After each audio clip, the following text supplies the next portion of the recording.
네.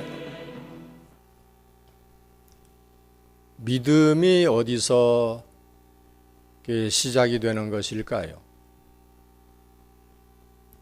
오늘 성경 본문에 보니까 예수 그리스도의 나심은 이러하니라 라고 시작을 해서 예수 그리스도의 탄생을 전하고 있습니다. 우리 기독교는 예수 그리스도의 탄생에서 시작이 되었습니다. 예수님의 탄생이 없는 기독교는 없습니다. 그런 점에서 이 성탄에 대한 바른 이해 없이는 기독교에 대한 바른 이해도 없다. 그리고 이 성탄에 대한 바른 이해가 기독교를 바로 이해하게 하는 그런 첩경이 될 것입니다. 시작이 반이라고 했는데 복음서의 첫 출발인 이 성탄의 말씀이 받아들여지고 또 수용이 되어야 예수의 복음이 받아들여지고 그리고 그것이 곧 구원에 이르게 되는 길입니다. 그런데 우리가 예수 그리스도의 나심에서 빠뜨릴 수 없는 것이 한 가지가 있는데 그것이 성령으로의 잉태입니다. 오늘 본문에서 가장 중요하게 강조가 되고 있는 것도 예수님은 성령으로 잉태가 되셨다 하는 내용입니다.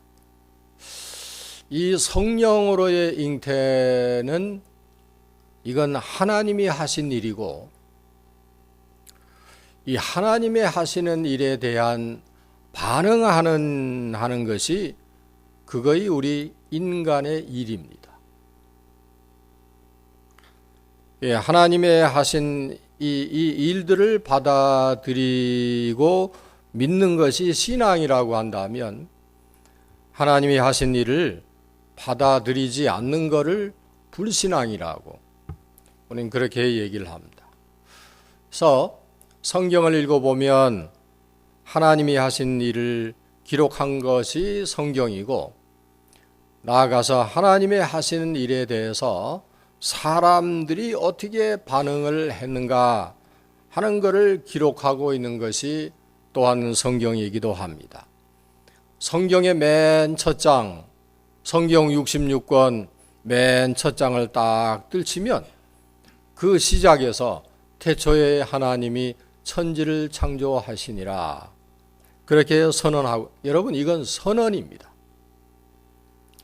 그렇게 선언을 하고 있습니다. 하나님이 천지를 창조하셨다. 그것을 받아들이는 사람들이 하나님의 백성이고 그 말씀을 믿는 사람들이 성도입니다. 그래서 우리는 다 성도들입니다. 이 세상의 역사가 이 사실을 받고 안 받고를 따라서 갈라지는 걸 아시죠? 이거를 받아들이느냐 아니면 안 받아들이느냐. 그래서 예수님의 탄생이 우리 역사에 인류 역사의 분기점이지 않습니까? 가장 큰 전환점이 예수님의 탄생입니다. 우리가 그 역사를 영어로 뭐라고 합니까? 히스토리라고 얘기해요. 히스토리는 두 가지 말이 합쳐진 합성어입니다. 히스 스토리. 그러니까 그의 역사다. 이 그가 누구일까요? 예수님이십니다. 그분의 역사다. 그분을 정점으로 역사가 이렇게 BC와 AD로 이렇게 나누어지지 않습니까? 우리가 역사를 얘기할 때 역사가들은 반드시 BC와 AD를 얘기합니다. 나누어서 얘기를 하는 것입니다. 그 BC가 뭡니까? 우리는 그냥 영어로 BC 얘기를 했는데 BC가 뭡니까? Before Christ. 예수님이 오시기 전이고 AD가 뭡니까? Anno Domini. 이게 영어로 하면 무슨 말이냐 하면은 in the year of our Lord. 예수 그리스도의 오신 해, 그 해, 그날 또는 그리스도의 기원을 말하는 것입니다. 이 역사가들과 세상이 엄연히 그렇게 말은 하면서도 그것을 안 받아들이는 것은 참 이상하지요. 그렇게 다 말을 하고 인정을 하고 그러는데도 이걸 안 받아들여요. 이런 경우를 우리는 말하기를 자가당착이라. 그렇게 말을, 이게 참 어리석기 짝이 없는 것입니다.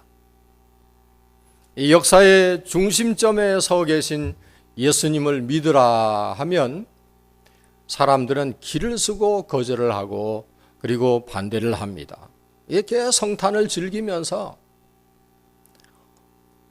어젯밤에 제가 우리 교회 수고하신 분들 이게 그래도 아는 척은 해야지 그래서 좀 뭘 사러 갔는데 전 그런 줄 모르고 정말 간땡이가 부은 사람처럼 저녁에 차를 몰고 나갔더니 우리 집이 제가 있는 데가 아주 좋은 동네입니다. 갤러리아 우드 드라이브인데 아마 이게 버밍엄에서 최고의 좋은 자리인 것 같아요.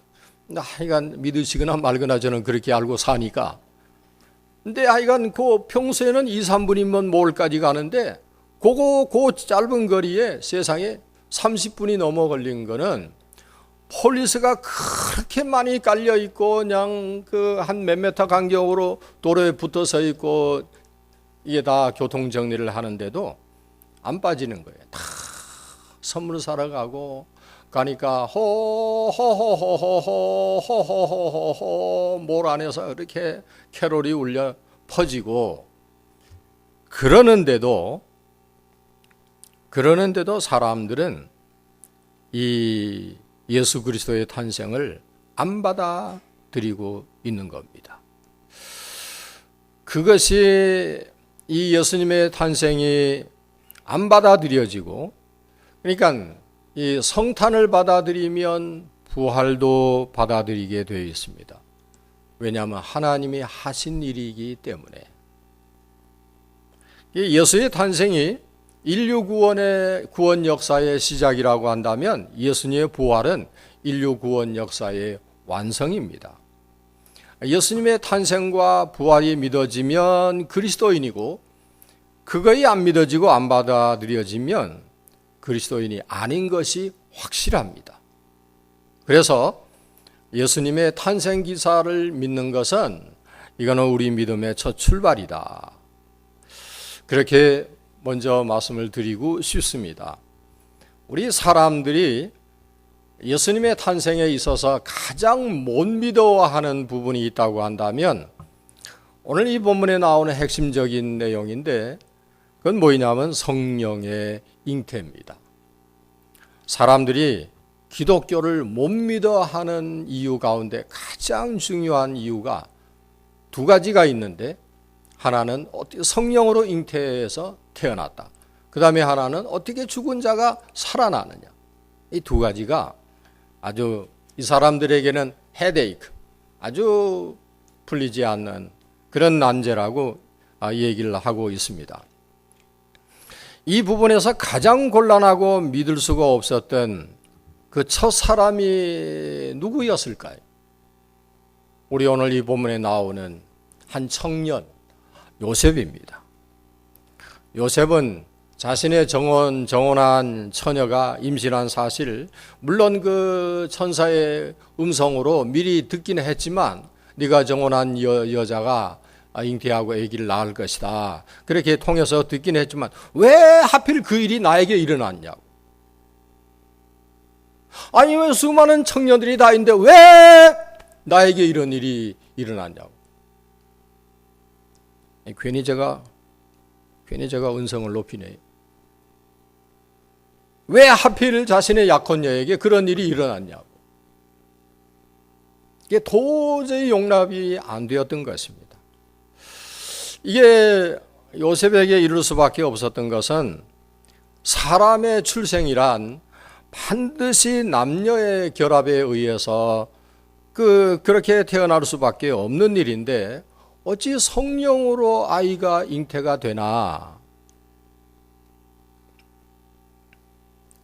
이거의 현대인들이 예수님을 거부하고 기독교를 신랄하게 반대하게 되는 이유 가운데 하나입니다. 보통 사람들은 다 유유상종이지 않습니까? 내 생각과 같고 내 생각과 일치해야 수용을 하고, 그래서 가까이 지내고 친구가 되고, 뭐 초록은 동색이라고. 사람들은 그렇게 어울립니다. 내 뜻과 맞아야 친구가 되고, 같은 생각, 같은 죄인 의식을 가져야, 그래야 사람들은 좋아합니다. 술 한잔 하자 그러면, 그래 같이 마셔. 그러면 좋아하는. 아, 나 그 술 안 마셔. 뭐 짜식 뭐 그래 봐야 소용없는데. 안 좋아하는 것이죠. 예수님께서 고향에서 대접을 못 받으신 이유도 고향 사람들과 너무 달랐기 때문에. 아니, 저 사람의 누구의 아들이고, 저 사람이 요셉의 아들이고 목수의 아들인데, 아니 어떻게 우리하고는 저렇게 달라? 그래서 안 받아들여요. 이런 점에서 성령의 잉태가 사람들에게서 수용이 어려운 일입니다. 사람들이 믿는 것은 자기 생각에 이해가 되는 것만 받아들이게 되어 있는데, 그러나 그것은 믿음은 아니올시다. 다시금 말씀드리는데요, 예수 그리스도의 탄생은 하나님이 하신 일입니다. 하나님이 하신 일을, 이거를 받아들이는 것, 인간사에서 가장 중요하고 우선적인 일입니다. 그것이 곧 축복이고 복된 길을 가게 되는 것입니다. 그래서 하나님께서는 이 마리아에게 성령으로 잉태하게 하시고, 요셉과 그리고 마리아는 그거를 받아들였는데, 우리가 조금 더 짚어봐야 할 것은 어떻게 이거를 특별히 요셉이 이거를 어떻게 받아들였을까? 인간 삶이라고 하는 것은 문제를 해결하는 과정입니다. 인간의 삶이 다른 게 아닙니다. 그때 주어지는, 내게 다가오는 그런 굴곡을 어떻게 넘을까? 어떻게 받아들일까? 문제를 어떻게 해결하나? 문제 해결의 과정이 인간 삶인 것입니다. 그래서 인간의 능력은 문제 처리의 능력입니다. 문제를 어떻게 처리하고 나가느냐. 그래서 세상은 문제를 어떻게 처리하느냐라고 하는 걸로 사람들을 이렇게 평가를 하지 않습니까? 아, 능력이 있다. 능력 있는 남자네.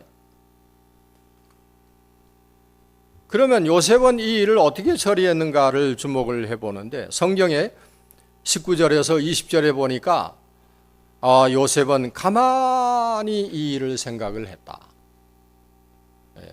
이거 아주 중요한 부분입니다. 가만히 이 일을 생각을 했다. 문제가 발생했을 때 여러분은 어떻게 처리하십니까? 가장 먼저 가만히 생각을 합니다. 내가 어떻게 처리하는 것이 주님이 원하시는 길일까? 주님은 이 일에서 무엇을 원하실까? 가만히 생각하는 거예요. 그래서 성경에 보니까 요셉이 그랬습니다. 사실 자기 약혼녀가 나하고는 상관없이 아기를 뱄다 하면 이거 뚜껑 열릴 일입니다. 머리 돌아가 볼 일이에요. 그런데도 본문의 18절, 20절까지의 내용을 보니까 마리아가 18절, 마리아가 요셉과 정혼하고 동거하기 전에 성령으로 잉태된 것이 나타났더니 19절에 그 남편 요셉은 의로운 사람이라 저를 드러내지 아니하고 가만히. 요셉이 이 문제를 어떻게 처리했습니까? 19절에 저를 드러내지 않고 가만히 끊고자 하여. 나만 받아들이지 아니하면 되지. 그 사실을 굳이 동네방네 외칠 필요가 없다 그겁니다. 나만 안 받아들이면 되지. 성경은 이런 요셉을 어떻게 평가를 했느냐 하면 하나님께서 의로운 사람이라 19절에. 사랑하는 성도 여러분, 이 요셉의 고통과 갈등이 왜 우리에게 늘 없겠습니까? 그런데 한번 생각을 해보십시오. 여러분은 지금 어떤 연단을 겪고 계십니까? 어떤 구두방 그 기술자가요, 어디 잡지에다가 얘기를 해놓았는데, 어떤 구두가 훌륭한 구두입니까? 하고 물으니까 이 구두회사 직원이 한 말입니다. 고급 구두일수록 많이 두들겨 맞고 손이 많이 간 구두가 좋은 구두랍니다. 일방적으로 그냥 착 나오고 착 꼬매지고 그런 구두가 아니고 맞고 또 맞고 실컷 두들겨 맞고 그리고 나온 제품이 명품 구두라고. 다이아몬드가 어떤 다이아몬드가, 전 뭐 다이아몬드 잘 모릅니다. 그 사람이 얘기가 그렇습니다. 다이아몬드가 어떤 다이아몬드가 더 고급이냐? 고급일수록 커팅이 많다는 거예요. 그러니까 커팅이 많이 된 것일수록 비싸고 고급스러운 다이아몬드가. 그러니까 괴로움과 고통과 고난과 이 고난을 통과하지 않고 서는 귀한 그릇이 될 수가 없다는 것이죠. 그래서 하나님은 이 요셉을 쓰시려고 받아들이기 어려운 이 강한 훈련을 시도하신 겁니다. 하나님께서는 모세를 귀하게 쓰시려고 완전 밑바닥 훈련을 시키지 않았습니까? 뿐만 아니라 다윗을 고귀한 인물로 쓰시려고 혹독한 훈련을 시켰던 것을 우리는 봅니다. 이런 면에서 우리 하나님은 토기장이 있습니다. 대장장이세요. 하나님은 확실히 대장장이세요.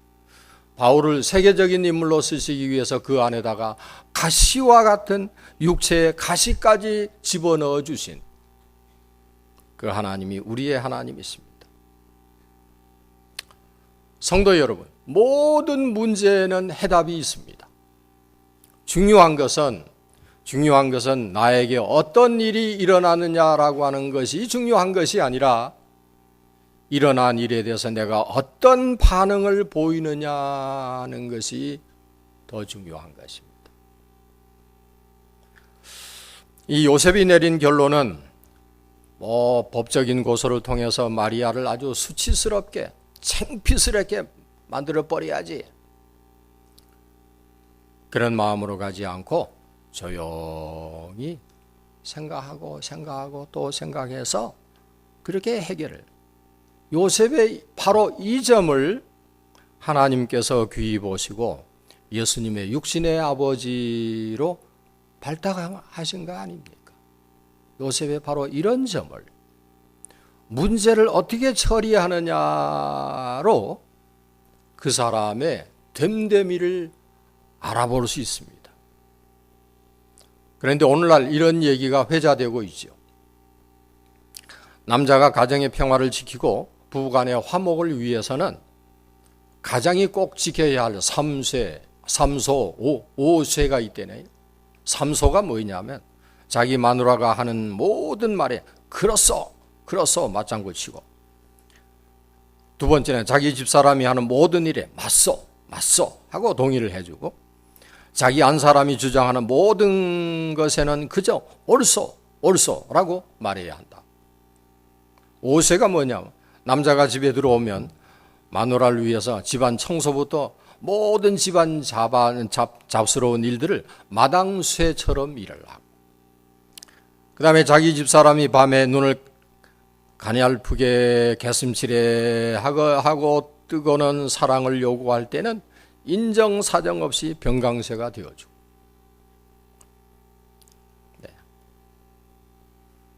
그 뒤에 자물쇠도 있고 구두쇠도 있고 모르쇠가 다 있는데 오늘 여러 가지 일로 시간이 많이 가서 생략합니다. 가만히 보면요, 문제 앞에서 사람은 여러 형태로 나타납니다. 내가 누군가 작은 문제를 크게 부풀리는 과장형, 들에 불이 조금 났는데 그 불이 번져 집이 다 탔다고 막 과장형, 그냥 스마트폰을 붙들고 하루 종일 열심히 외치는 광고형, 다 용서해도 이것만은 용서 못한다 하는 핏대형, 목청을 있는 대로 돋구어서 소리치는 감정파, 별 사람을 다 봅니다. 하나님은 어떤 사람을 쓰실까요? 하나님은 어떤 사람을 하나님 나라에 받아들이고 용납하고 또한 허용을 하실까요? 오늘 요셉에 드러내지 않고 가만히 끊고자 요셉이 그렇게 했대네요. 하나님은 그런 은밀한 삶의 자세를 가진 요셉을 쓰신 것을 우리는 기억을 해야 합니다. 기독교의 믿음은 바로 이 요셉처럼 예수님의 성령의 잉태를 하나님이 하시는 일이라면 그렇게 받아들이는 데서 출발이 되었습니다. 그거를 받아들이고 믿게 되면 성경의 모든 기적과 그리고 죽은 자의 부활도 사실대로 믿어지게 되는 이것이 우리 믿음의 출발점입니다. 예수님의 성령에 의한 잉태를 믿는 믿음이 우리를 또한 구원으로 인도하는 그런 시발점이 되겠고, 그래서 성도 여러분, 성경에 기록되어 있는 그대로 우리가 토요일 새벽에 요한계시록을 읽는데 어떻게 믿어야 할지 잘 이해가 안 된 부분들이 너무너무 많습니다. 그런데도 다 받아들이고 믿고 그대로 믿고 따라가서 기다리면 하늘의 문이 열리게 되는 줄로 믿습니다. 성경의 기록을 있는 그대로, 특히 아기 예수의 성령의 잉태를 믿으십시오. 성경이 전하는 모든 기록을 믿는 이에게 하나님께서 복을 내리시고 축복하여 주시는 줄 믿습니다. 기도하겠습니다. 주님, 오늘도 우리가 읽은 이 오늘 성경을 통해서 예수님의 성탄이 없는 기독교는 없구나 하는 것을, 주님, 그러나 성령에 의한 잉태를 믿기에는 우리에게 너무너무 많은 지혜가 필요합니다.